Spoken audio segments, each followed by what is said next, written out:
Rebonjour. Eh ben, à mon avis, vu ce que j'ai en main, vous devez vous douter qu'on approche de la mi-journée.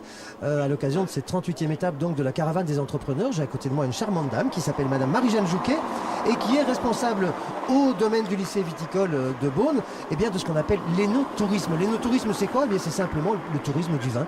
Donc, eh bien, Madame Jouquet fait faire le tour à plein de groupes de ce domaine avec un concept qui va du cep au verre. Alors, moi, j'ai un verre, il est très joli, il est particulier. Alors, Madame Jouquet, bonjour d'abord. Bonjour, oui.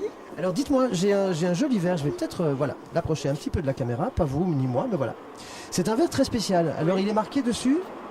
Alors c'est le verre qu'on donne à tous les élèves en fin de vendange et dessus il y a marqué Paulé du lycée viticole de Beaune. C'est la fête que l'on fait, c'est un grand repas avec tous les élèves et tous les enseignants vont participer aux vendanges et c'est un cadeau qu'on donne en souvenir de ces vendanges avec le millésime écrit dessus, c'est-à-dire l'année de la vendange. Alors 2006, 2007, 2008, voilà. Et cette année à nouveau, il y aura cette fête en fin de vendange. Voilà. Nous commençons les vendanges demain. Ah oui, ça approche. Demain sur le domaine du lycée viticole et donc là on est en train de tout préparer, et de briefer tout le monde pour que ça se passe le mieux possible. Voilà. Vendange à la main encore? Oui, bien sûr, oui. Nous vendangeons à la main et nous sommes vraiment dans une recherche de qualité à la vigne, avec tri et table de tri à la réception de la vendange et bien à la cuverie, tout est vinifié, tous nos raisins. Nous avons un grand domaine, 20 hectares, ce qui est très grand pour cette partie de la Bourgogne. Et tous nos raisins sont vinifiés à la cuverie du domaine. Et nous avons un service commercial qui vend tous nos vins à la bouteille à une clientèle de particuliers. Voilà. Alors, on va commencer par le b.a.-ba. Qu'est-ce qu'un lycée viticole? Eh bien, c'est un lycée agricole qui dépend du ministère de l'Agriculture, donc c'est un établissement public.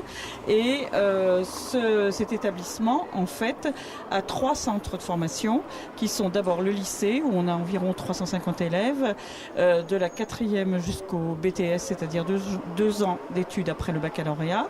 Et évidemment, toutes les options sont axées vers la vigne et le vin, parce que nous avons la chance d'être dans cette belle région viticole. À notre centre de formation, le centre de formation d'apprentis, où tous les ans on a une centaine d'apprentis qui donc là ont un responsable d'apprentissage qui est à l'extérieur sur un autre domaine et c'est leur patron en fait et ils passent 15 jours sur un domaine à l'extérieur et 15 jours formation théorique dans le centre de formation d'apprentis. Le 3e centre est un centre de formation professionnel agricole, donc pour adultes.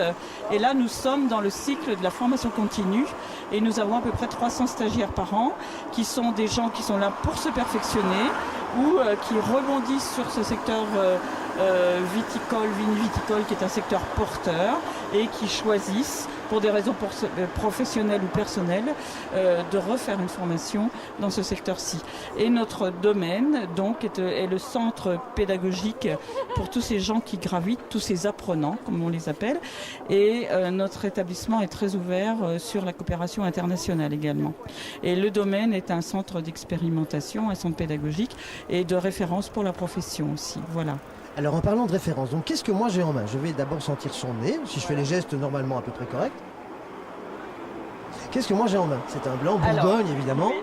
Alors vous avez un blanc et ce vin blanc est un chardonnay, sachant qu'en Bourgogne on a 2 cépages dominants, la ligotée et le chardonnay. Là vous avez un chardonnay et vous buvez un Haute-Côte de Beaune blanc, qui est une appellation régionale et ces vignes se situent tout en haut des pentes que nous on appelle des premiers crus. Donc tout en haut des pentes, on a à nouveau des appellations régionales sur un domaine qui s'appelle une parcelle qui s'appelle le Mont Patois et qui est une parcelle expérimentale pour bien des organismes professionnels qui sont là autour de nous et qui travaillent en coopération avec le lycée viticole de Beaune. Voilà. Alors me trompe-je ou il a une bouche plus puissante que le nez? En fait, ça c'est à vous de voir. Moi, je trouve qu'il a un nez très expressif. On est Il n'est peut-être pas à la bonne température. Il faut reconnaître aussi que vous n'avez pas les meilleures conditions là. Voilà. Mais il a une bouche exceptionnelle par contre. Oui, et voilà, c'est un vin qui a une bonne persistance aromatique et aussi bien en bouche et au nez. Au nez, on est sur quelque chose qui est très très légèrement fumé parce que c'est un vin qui passe quelques mois en fût de chêne, mais on est aussi sur des arômes minéraux et légèrement agrumes, citron, qu'on retrouve en particulier en bouche. Voilà. Vous voyez, il n'y a que les experts qui arrivent à vous parler de façon aussi poétique du vin. Je me demande si je n'ai pas une mouche sur le front. Ça fait depuis tout à l'heure que ça me dérange, donc vous me laissez 2 secondes. Voilà. Vous voyez que je n'étais pas trompé. On a déjà eu droit au MEDEF à une guêpe en plein plateau, donc voilà, mais c'est vrai qu'on est à l'extérieur, sur la place des Halles, toujours à Beaune. Après, on reparlera des fûts, parce que la tonnellerie, c'est un métier extrêmement important.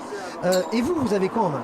Alors là, vous voyez que j'ai un vin rouge et en fait, là, dans cette partie de la Côte d'Or de la Bourgogne, nous avons 2 cépages rouges, Gamay et Pinot Noir, et la plus grande partie de nos vins sont vinifiés à partir du cépage Pinot Noir, qui est notre grand cépage de référence dans cette partie en Côte d'Or. Et là, en fait, je me suis versé un bon premier cru, la Montée Rouge, qui est c'est un vin qui est de 2006 et qui est la Montée Rouge, c'est notre cuvée, notre tête de cuvée, et on est sur un 2006 et les 2006 sont très friands au nez et en bouche parce qu'on est sur des arômes qui sont vraiment très très fruités. C'est la caractéristique de nos 2006. Voilà. Alors je me le goûterai tout à l'heure, celui-là. Le blanc, en tout cas, je vous confirme qu'il est vraiment excellent. Et alors je voudrais quand même qu'on termine en parlant de la tonnellerie. J'ai eu la chance de voir et de photographier le tonnelier, c'est un métier que j'admire parce que quand on entre dans la tonnellerie, ça sent bon le bois, ça sent le... Vous savez, le bois brûlé, c'est une odeur tout à fait exceptionnelle. C'est même pas une odeur, c'est un parfum. Et au château Aubryon, qui est Bordeaux, excusez-moi, mais c'est vrai que j'ai eu la chance de visiter leur tonnellerie, de voir leur tonnelier travailler. C'est un métier passionnant, mais qui se perd. Alors grâce à vous, finalement, il ne se perd pas tellement puisque vous avez une formation de tonnelier. Oui, oui. On a entretenu cette tradition au lycée viticole. Nous avons toujours eu une école de tonnellerie dans le cadre de notre enseignement et nous l'avons rénovée et amplifiée dans les années 1980. Et en fait, nous avons un grand atelier de tonnellerie qui est très agréable et nous formons au CAP, certificat d'aptitude pédagogique de tonnelier. Et en fait, en France, nous n'avons que 2 établissements publics qui forment. Il y en a un dans le Bordelais évidemment et un là en Bourgogne. Et nous sommes les seuls à former des jeunes, mais aussi des apprentis au métier de tonnelier, qui est un métier qui est important puisque 90% des vins bourguignons sont conservés en fût de chêne. Et le chêne est important par rapport à sa porosité qui permet une micro-oxygénation des vins quand on vieillit le vin en fût de chêne, et parce que le bois donne son arôme au vin et qui peut être un arôme plus ou moins grillé, brûlé ou tout simplement amande fraîche, vanille, et suivant le degré de la chauffe au moment de la fabrication du fût. Voilà. Alors vous voyez, encore une fois, on parlerait des heures évidemment avec chacun de mes invités, peut-être avec Madame Jouquet particulièrement, mais ceci dit, je vous conseillerais vivement de visiter, si vous en avez un jour l'occasion, une tonnellerie, parce que rien qu'au niveau olfactif, c'est absolument extraordinaire. Et puis ce sont des gestes séculaires qui sont transmis de génération en génération. Mais si vous voulez retrouver Madame Jouquet plus longuement, je vous expliquais tout à l'heure qu'il y a un parcours tout au long du domaine, puisqu'elle s'occupe de ce qui est le no-tourisme au sein du lycée, et donc vous la retrouverez beaucoup plus longuement dans ce fameux concept du cep au verre. Ça veut dire que vous visiterez les vignes, l'ensemble des installations, et que vous dégusterez. Comment fait-on pour vous contacter? Comment est-ce qu'il y a un site? Et comment fait-on tout simplement pour vous contacter et qu'un groupe puisse venir vous retrouver pour faire une visite du domaine? Eh bien, c'est avec plaisir, évidemment. Nous avons un site, je vous donne les références. Oui, recherchez-le absolument. Voilà, c'est www.http lavitibone en un seul mot.com.